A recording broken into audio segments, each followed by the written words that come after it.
Boa noite a todos. Retornamos então para mais uma quarta-feira dos nossos estudos do Livro dos Espíritos. Nós estamos estudando o capítulo 6 da segunda parte do Livro dos Espíritos e estamos no subtítulo Escolha das Provas. Hoje já estamos indo para a nossa aula 77. O tempo passou muito rápido, né? Bom, ontem, para quem estava aqui no nosso estudo, eu comentei que um dos nossos companheiros, o Anderson, havia deixado uma pergunta nos comentários, que eu iniciaria, então, respondendo essa pergunta. Então, vamos lá a essa pergunta. Diz o Anderson, antigamente, no começo da civilização, as encarnações eram em sequência devido à falta de orientação espiritual da própria humanidade? Bom, eu entendi, Anderson, que você quis dizer em sequência, como se você, após a morte do corpo físico, logo reencarnasse novamente por conta da imaturidade da humanidade. Você me corrija se eu tiver entendido de forma errada a tua questão. E a resposta, então, a ela é não.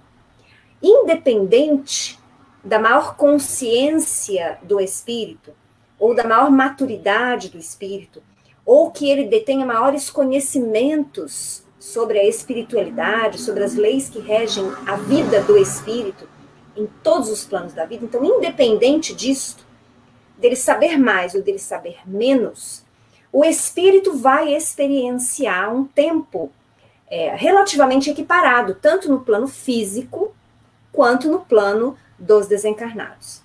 É claro que eu falo sempre de forma relativa, porque nós chegamos a comentar já algumas situações que, quando possível, a espiritualidade tenta antecipar, buscando reencarnação o mais rápido possível, devido principalmente a lesões no corpo perispiritual, ocasionadas, muitas vezes, pela prática do suicídio. Mas não é uma regra geral. Eu não posso afirmar para vocês, porque os espíritos não podem afirmar, que, por exemplo, no caso dos espíritos suicidas, eles vão passar só X anos na erraticidade, e não X mais 10. Tá?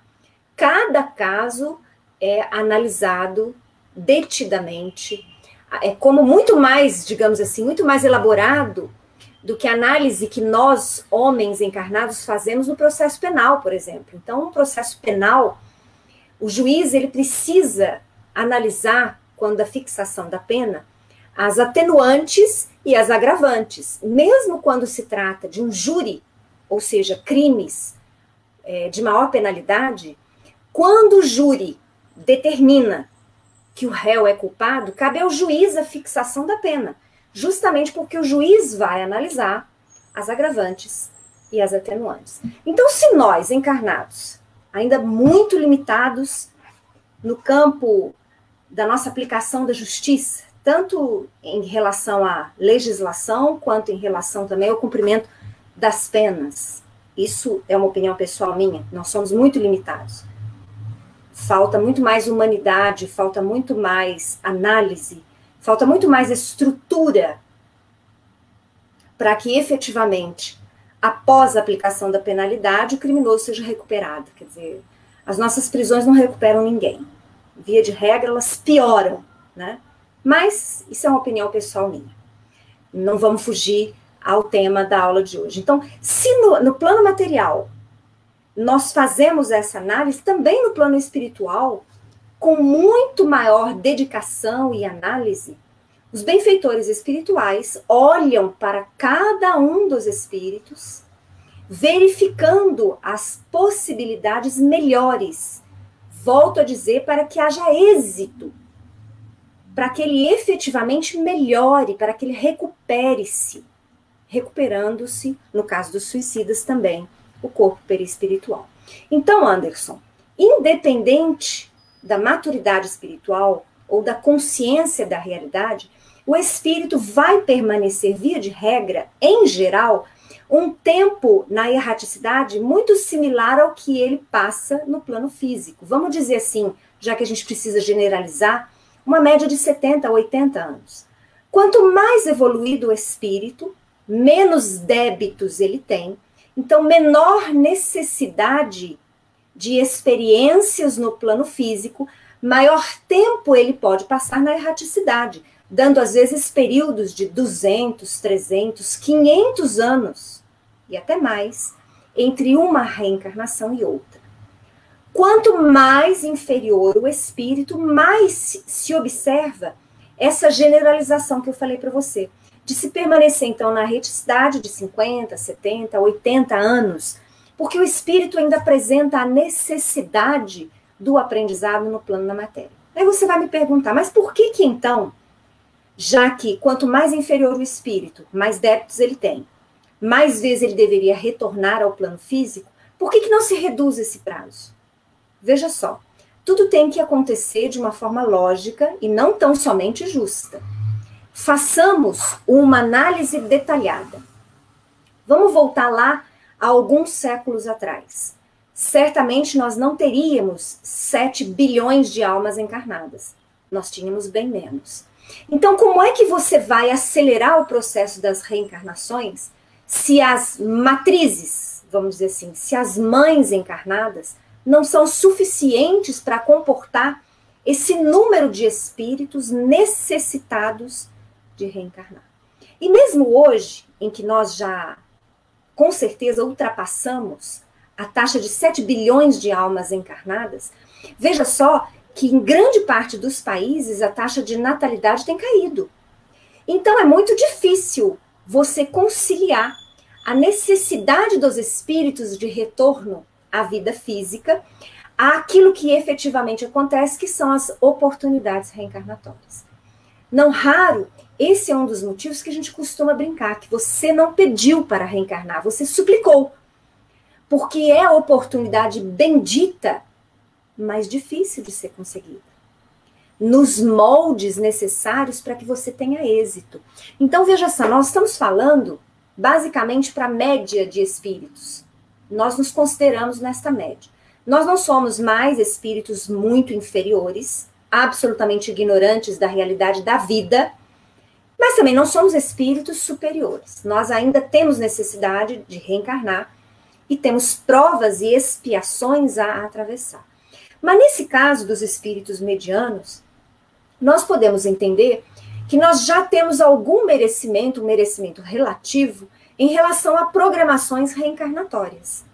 E essas programações reencarnatórias, com o cuidado que elas devem observar para que nós tenhamos êxito nas nossas experiências no plano material, ela precisa de tempo e ela precisa, vamos dizer assim,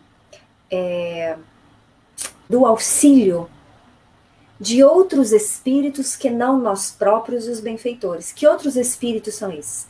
Os nossos familiares. Aqueles, principalmente, que vão nos receber como mães e pais.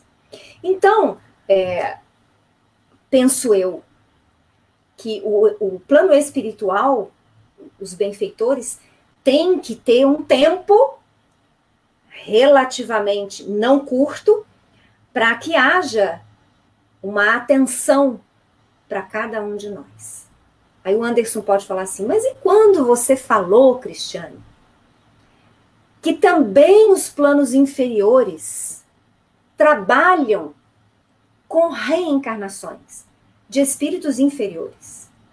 É claro que estas reencarnações providenciadas por planos superiores, planos inferiores, elas não têm o mesmo cuidado dos planos um pouquinho melhores, digamos assim.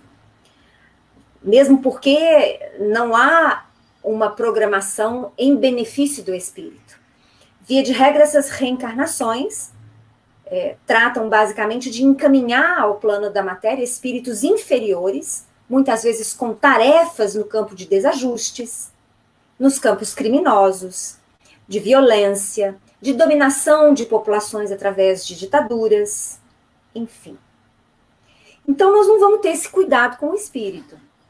Será que, então, estes planos inferiores podem observar prazos mais curtos reencarnatórios?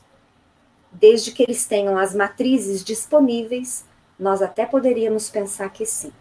Mas veja só, eu quero que vocês entendam, o Anderson e todos que estamos estudando junto, que há uma complexidade na análise das regras relativas aos espíritos em geral.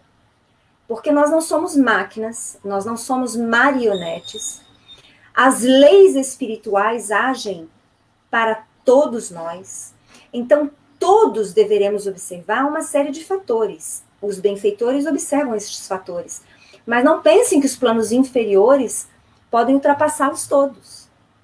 Há também limites para os desregramentos, para os desmandos das entidades inferiores. Então, é muito difícil para mim fazer uma afirmativa que se aplique a todo mundo. Então, eu quero que o Anderson entenda que, via de regra, quer dizer, em geral, nós temos um tempo similar ao que gastamos no plano material na espiritualidade. Mas isso pode ser modificado caso a caso, tanto por benfeitores quanto por entidades inferiores. Vai depender da análise de uma série de, digamos assim, combinações de fatores variados. Espero que eu não tenha confundido mais ainda a cabeça de vocês. Dependendo do que eu penso, às vezes eu tenho dificuldade para explicar o que eu estou pensando. Mas vamos lá, se ainda surgirem dúvidas, postem as perguntas que a gente vai escarafunchando aqui e vamos achando um entendimento. Bom, então dando continuidade às nossas questões do Livro dos Espíritos, naquele comentário que eu falei para vocês, até sugeri que vocês o lessem, comentário de Kardec após a questão 266, nós vamos ver lá.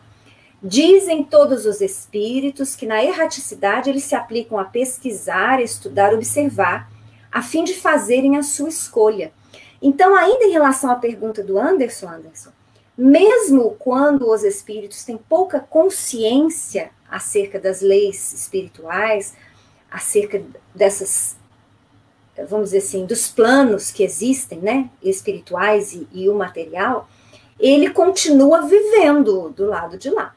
Então, ele está aprendendo também, né? Por isso que não há esse movimento reencarnatório seguido.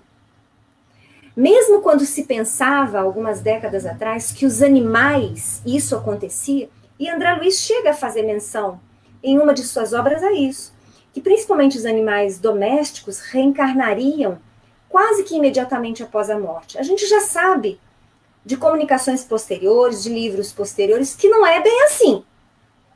Pode haver reencarnação mais rápida do animal, como esse animal pode permanecer um tempo relativamente curto na espiritualidade. Se não fosse assim, o próprio André Luiz teria de desdizer-se, porque em várias de suas obras ele cita a presença de animais na colônia nosso lar e de animais que servem de auxílio às equipes socorristas quando estas se dirigem ao umbral.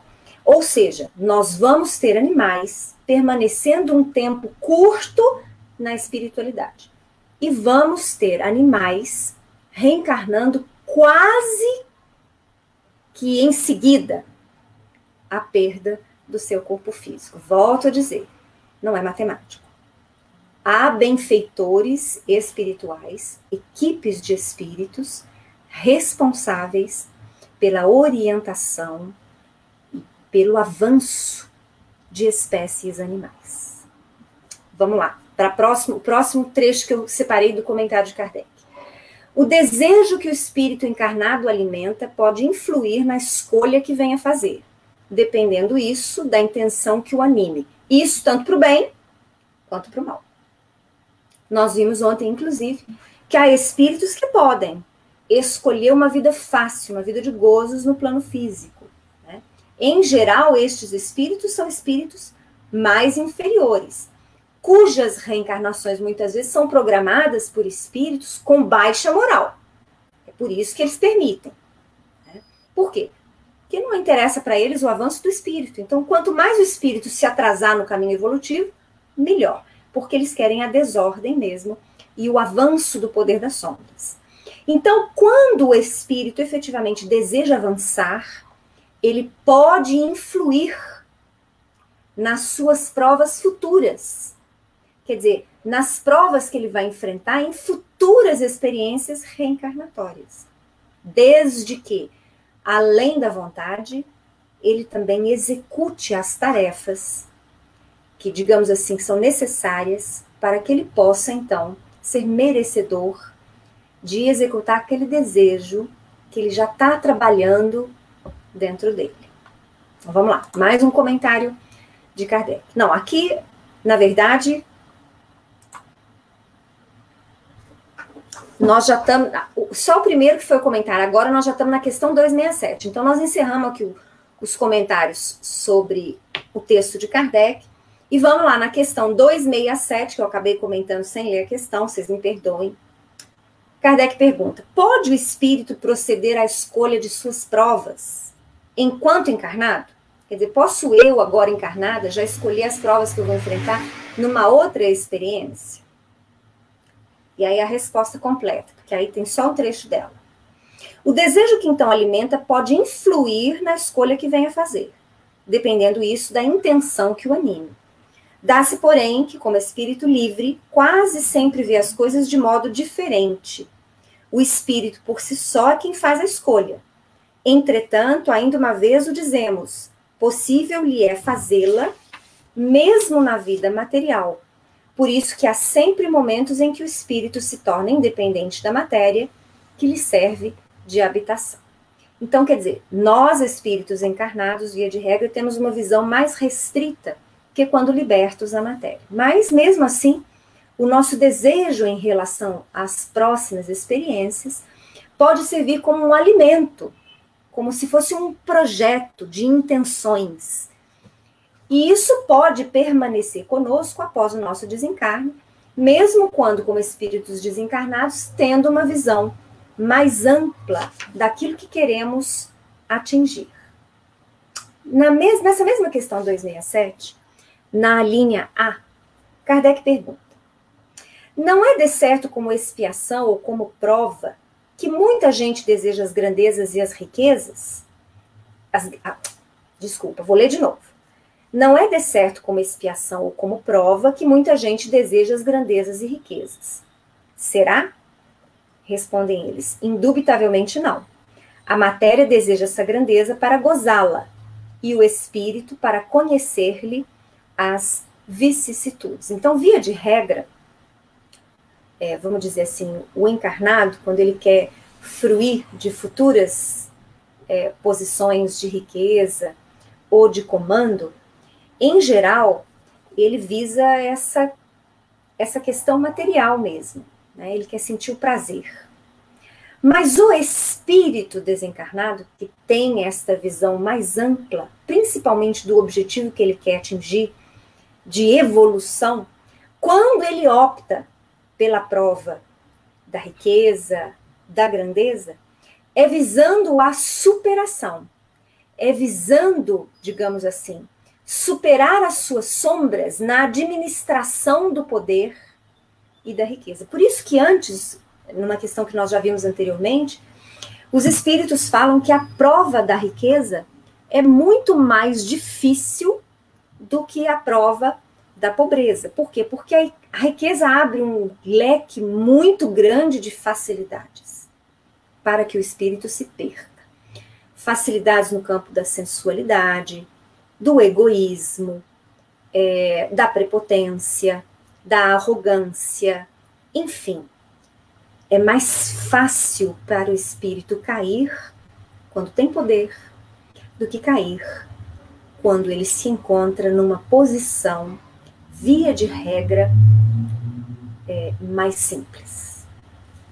Na questão 268, Kardec vai perguntar: até que chegue ao estado de pureza perfeita, tem o espírito que passar constantemente por provas? Ou seja, até que nós possamos atingir a perfeição relativa, nós vamos ter que enfrentar prova atrás de prova, expiação atrás de expiação, é o que Kardec está perguntando. Respondem eles: sim, mas que não são como entendeis, pois que só considerais provas as tribulações materiais. Ora, havendo-se elevado a um certo grau, O espírito, embora não seja ainda perfeito, já não tem que sofrer provas. Continua, porém, sujeito a deveres nada penosos, cuja satisfação lhe auxilia o aperfeiçoamento, mesmo que consistam apenas em auxiliar os outros a se aperfeiçoar. O sofrimento, vamos dizer assim, ele está muito ligado à inferioridade do espírito. Vejam só que quando a gente analisa a vida, por exemplo, de uma irmã Dulce, de uma Madre Teresa de Calcutá, de um Chico Xavier, salvo raras exceções, penso eu, mas todos nós reconhecemos a dificuldade das escolhas que eles fizeram, a dificuldade de viver o que eles viveram. Para nós, dificílimo. Tanto é que nós não realizamos aquilo que eles realizaram. Para eles foi fácil? Não necessariamente. Mas foi muito mais fácil do que seria para nós. Por isso que eles realizaram. Basicamente é o seguinte: enquanto nós estivermos humildes, altruístas, tolerantes, respeitosos, nós vamos gastar determinada cota de desejo, de vontade, de pensamento, pensando em realizar o melhor. E vamos gastar necessariamente um pouco, digamos assim, do nosso sofrimento, enquanto estamos.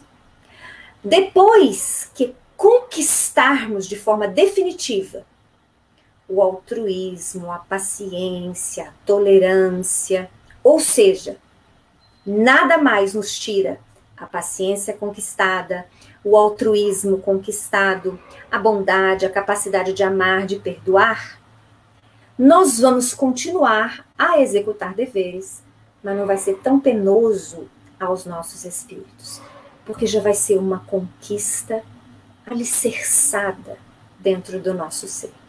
Sabe a parábola que Jesus conta da construção da casa na areia ou na rocha? Enquanto nós estamos nestas faixas evolutivas medianas para inferiores, nós estamos em busca destas conquistas, porque nós ainda não as temos. É por isso que tem dia que a gente tem paciência e tem dia que a gente não tem. Tem época que a gente é capaz de atos de altruísmo, de bondade e de perdão, ou então em relação a determinadas pessoas. Em outras épocas, em relação a outras pessoas, nós não somos capazes de perdoar, de sermos bondosos e de amarmos incondicionalmente. Então isso indica que ainda temos limitações, que estamos experienciando. Ainda temos a nossa casa construída sobre areia. Por isso que tem hora que nós perdemos a paciência, a tolerância, o respeito. Por isso tem hora que nós não conseguimos perdoar. Por isso nós temos ainda limitações no amar indistintamente, porque nós estamos experienciando, estamos construindo a base do nosso espírito imortal. Mas, já quando o espírito atinge determinado grau evolutivo, basicamente, muitas destas virtudes, destas características, ele já conquistou. Estas virtudes é a construção da casa na rocha.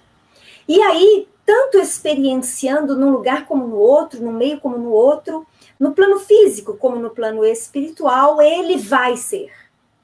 Porque ele é bondoso, amoroso, paciente, respeitoso, tolerante. E vai ser quase impossível tirar isso dele. É a casa construída na rocha. Bom, vamos continuar. Na questão 269, Kardec pergunta: pode o espírito enganar-se quanto à eficiência da prova que escolheu? Vocês lembram que quando nós começamos a falar de provas, eu falei que Kardec faz uma análise, vamos dizer assim, geral.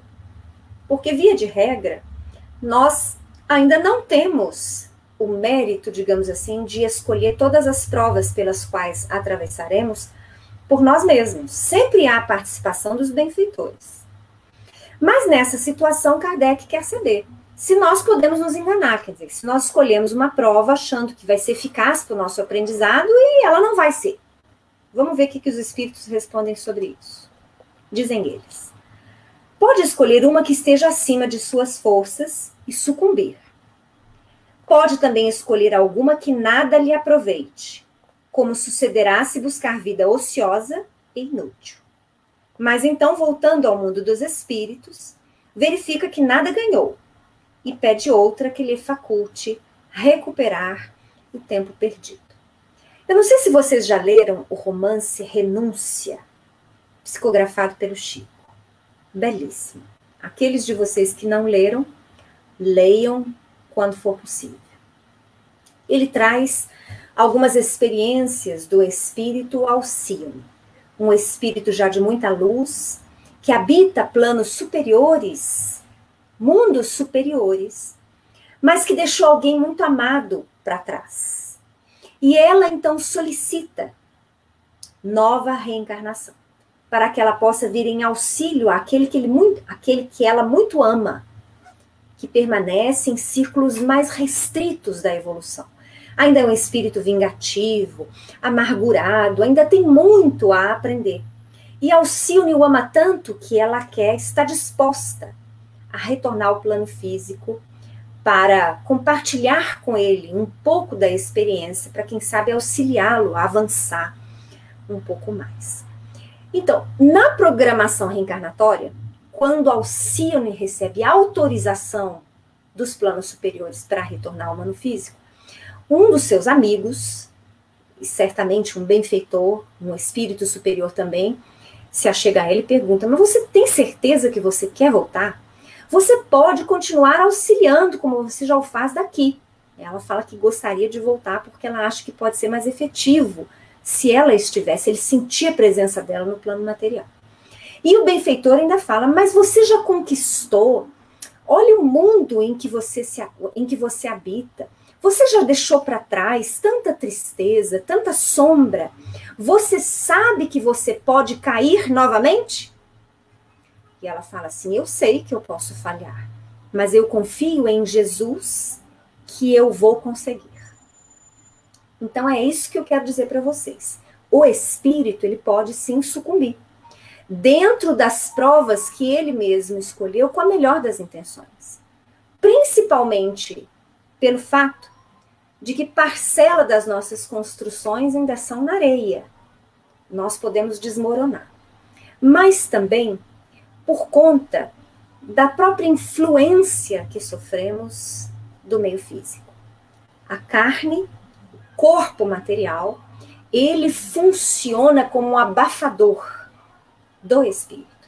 Um abafador da consciência do espírito no que se refere à lembrança dos seus deveres e das suas tarefas, dos compromissos que muitas vezes ele mesmo programou.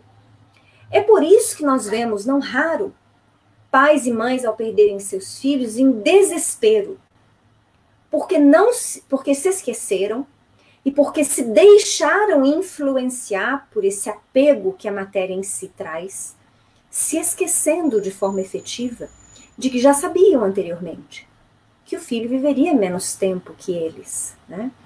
Então, não quer isso dizer que o espírito ele não vai sofrer. Nós sofremos pela perda dos nossos entes queridos. E nenhum espírito que programa, que tem consciência de que vai perder alguém muito amado antes, ele programa que ele não vai sofrer. Não tem como. Ele sabe que ele vai sofrer. Mas ele confia que a sua estrutura amorosa, de fé e de confiança em Jesus vai fazer com que ele possa prosseguir vivendo, confiando nas diretrizes do Criador. Mas às vezes, mesmo que tenhamos suporte de amigos, às vezes suporte da religião, se aqui dentro a base não é segura de fé, de aceitação, de confiança, de certeza absoluta na continuidade da vida, isso balança. Então é por isso que os espíritos falaram nessa resposta, que nós podemos sim sucumbir, mesmo em provas que nós mesmos escolhemos. Vamos seguir. Aliás, não vamos seguir porque o nosso horário já deu. Nós paramos então aqui na nossa questão 269. Amanhã a gente inicia pela 270. Eu agradeço a presença da Viviane, da Denise, do Anderson, que falou que foi esclarecedor. Não sei se foi tão esclarecedor, Anderson, mas surgindo mais dúvidas, pode postar, que eu tenho certeza que todo mundo quer acompanhar suas dúvidas, que hoje mesmo a nossa companheira Viviane falou que adorou a pergunta e que queria saber muito o comentário que a gente ia fazer sobre ela. Agradeço a presença também da Magali e da Jussé, e de todos aqueles que nos acompanham em horários disponíveis aí, buscando os nossos estudos pela internet. Um abraço para todos vocês e até amanhã, às 7 horas.